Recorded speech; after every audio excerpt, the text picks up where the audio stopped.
por qué Él puede sanar. Y le dice en el versículo 5 y 6 de Lucas 14, le dice: ¿quién de ustedes? Otra pregunta. Nadie hablaba. ¿Quién de ustedes, si su asno o su buey cae en algún pozo, no va y lo saca inmediatamente, aunque sea en día de reposo? Y dice la palabra de Dios en el versículo 6, y no le podían replicar estas cosas. No había argumento válido. La sabiduría del Señor Jesucristo cerraba la boca de los sabios. Pero Él explica por qué Él puede sanar el sábado con esa pregunta: ¿quién de ustedes, si su buey o su asno cae en un pozo, no va y lo saca inmediatamente? Aquí hay una lógica bíblica de nuestro Señor Jesucristo. Esta lógica de nuestro Señor Jesucristo fue simple, fue sencillo y es imposible de negar. Si se le permitió ayudar a los animales en el día de reposo, ¿cuánto más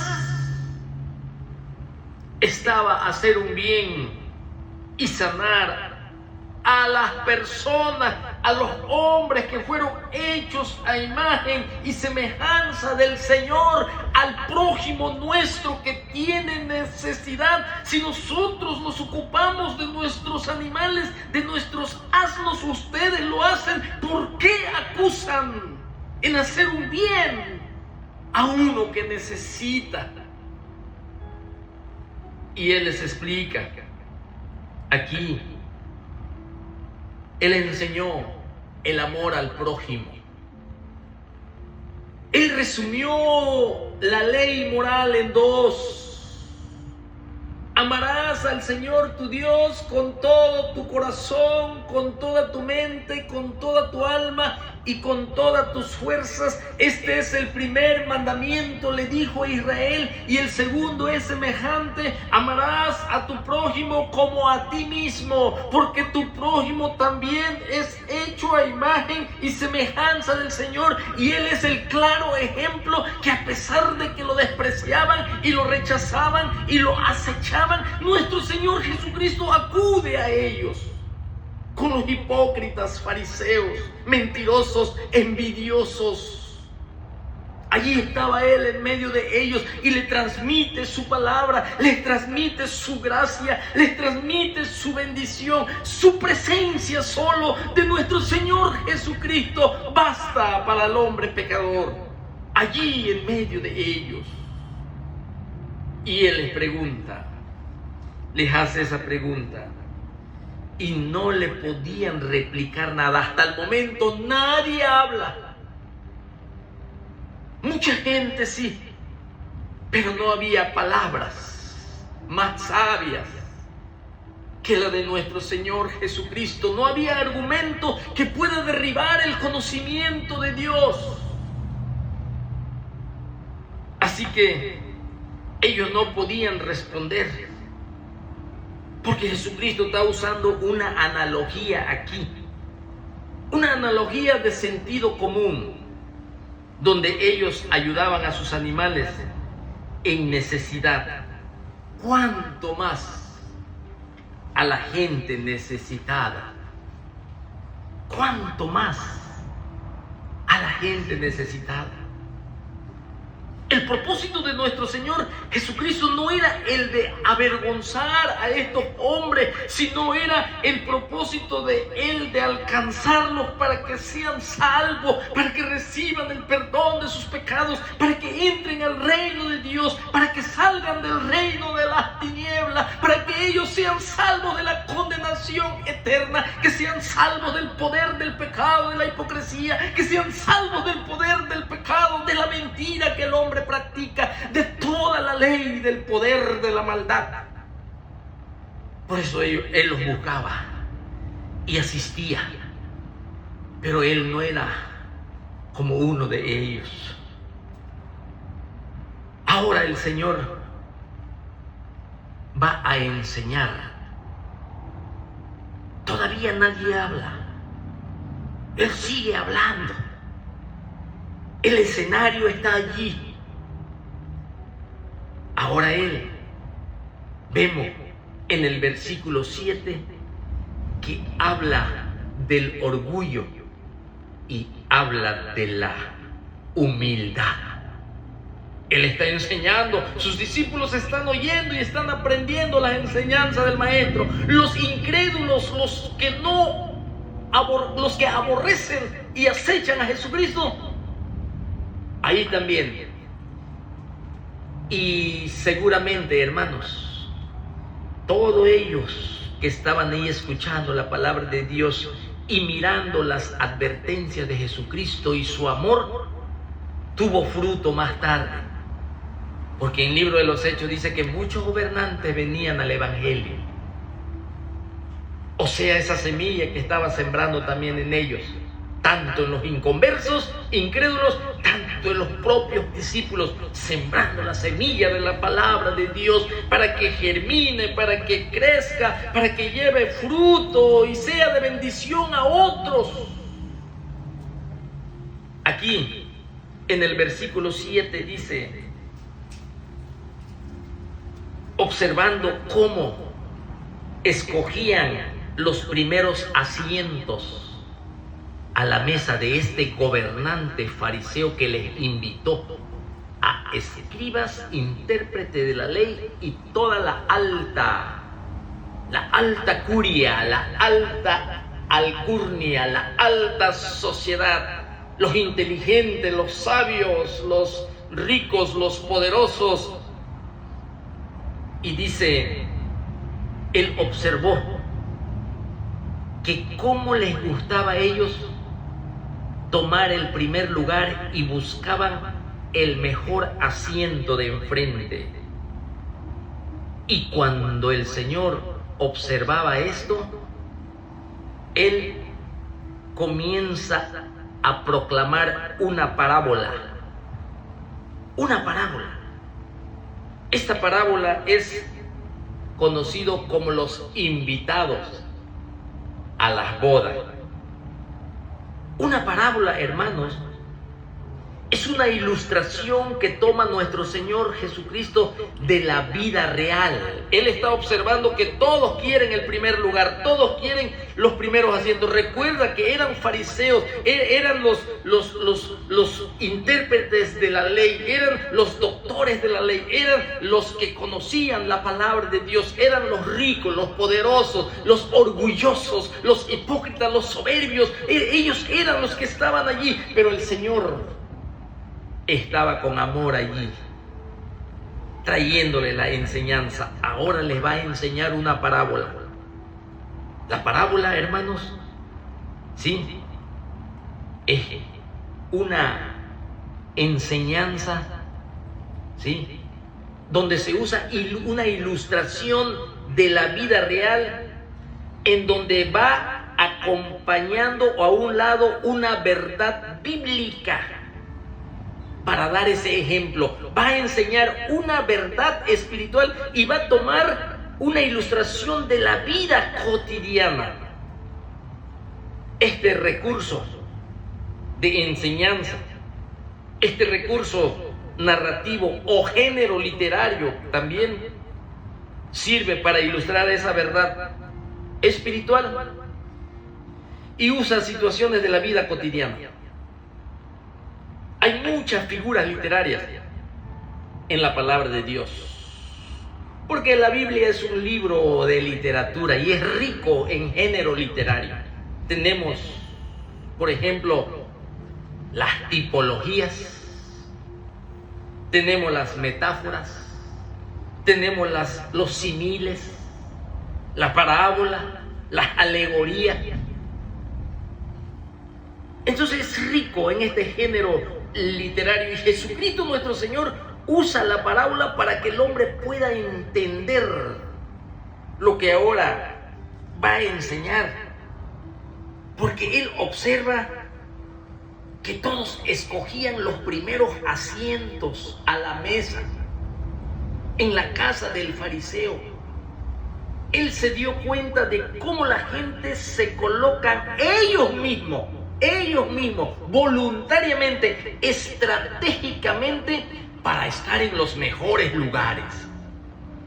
Es decir, en el lugar de mayor honor. Y el Señor observa.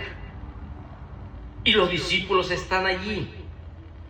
La palabra y la enseñanza de Jesucristo renovando la mente, renovando la parte espiritual y transformando a sus discípulos. Allí está nuestro Señor Jesucristo. En el tiempo de nuestro Señor, hermanos, había muchos asientos que estaban disponibles ahí en esa cena, pero tenían un orden definido. Un orden de prestigio, un orden para los que les querían dar honor. Yo creo que en nuestra cultura también se sigue practicando. Cuando haces una fiesta, esto es para fulano de tal, esto es para fulano de tal, ellos van a estar aquí al frente, ellos son los principales, ¿sí? Yo creo que no tiene nada de malo, pero sí hay enseñanza aquí, ahorita vamos a ver. Así que las personas más honradas se sentaban en un asiento particular. Sí, así dentro de la línea de las sillas donde estaba la mesa. Y nuestro Señor Jesucristo les enseña por medio de esta parábola qué es lo que ellos no deben de hacer. Pedro, esto es lo que no deben de hacer. Y Andrés, hermano de Pedro, Jacobo, Juan, esto es lo que no hay que hacer. Y comienza a enseñar el Señor esta parábola. Los convidados a las bodas. ¿Qué es lo que no debes de hacer? No debes de tomar el lugar más alto en tu propia iniciativa. Vuelvo a repetir lo que quería nuestro Señor Jesucristo, que penetrara esta enseñanza mayormente por los 12 escogidos, porque tomarían lugar en el escenario cuando el Espíritu Santo venga sobre ellos y proclamen el Evangelio del reino a Israel. Ellos tenían que estar ya bien preparados, renovados y transformados. Y no hacer ellos tomar lugar más alto en su propia iniciativa. Eso era lo que estaba ocurriendo allí. Entre los fariseos, intérpretes de la ley, escribas, gobernantes. Y el Señor está enseñando, y hasta el momento nadie habla. Siguen escuchando. Sí. Y el Señor aprovechando el tiempo, aprovechando el momento. Cuando fueres convidado, dice, por alguno a las bodas, un acontecimiento social muy importante en la vida de los judíos, las bodas, ¿sí? Los asientos que están allí, ¿sí?, indicaban la posición de la comunidad. Aquí se va a sentar este y aquello, los principales, el honor, ¿sí? Pero el Señor dice lo que no debes de hacer: no te sientes en el primer lugar. De tu propia iniciativa, no busques ser visto, no busques el primer lugar para que tú seas el centro de la atención.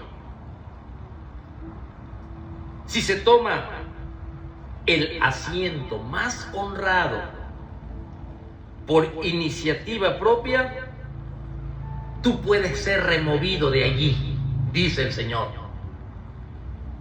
No te sientes en el primer lugar, porque no vaya a ser que otro más distinguido que tú esté convidado por el dueño de la boda, el que paga los gastos. No vaya a ser que él venga y haya otro convidado y te diga a ti: dale lugar a este.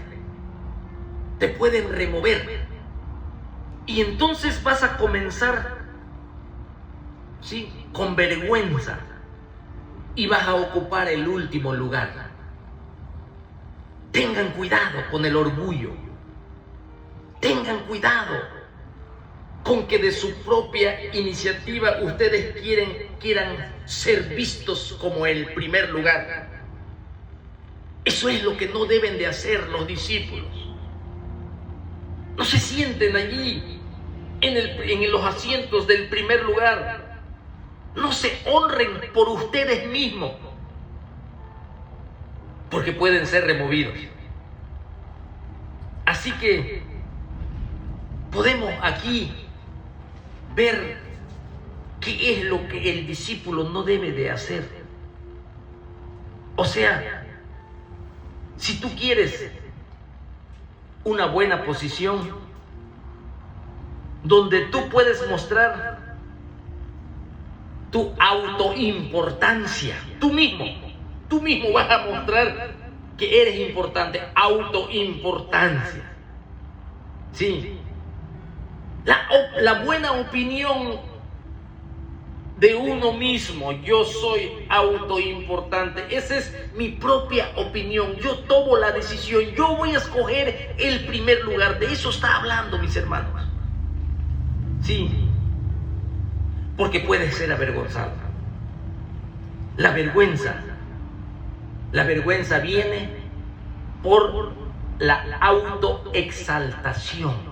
Y autoexaltación es orgullo, es soberbia. La autoexaltación, ¿sí? Cuando permitimos que sea el Señor quien nos exalte, esa es la posición correcta. Pero personalmente, individualmente, no debe de haber autoexaltación. Y eso es lo que está enseñando el Señor Jesucristo con esa parábola de los convidados a las bodas. Los convidados a las bodas. ¿Sí?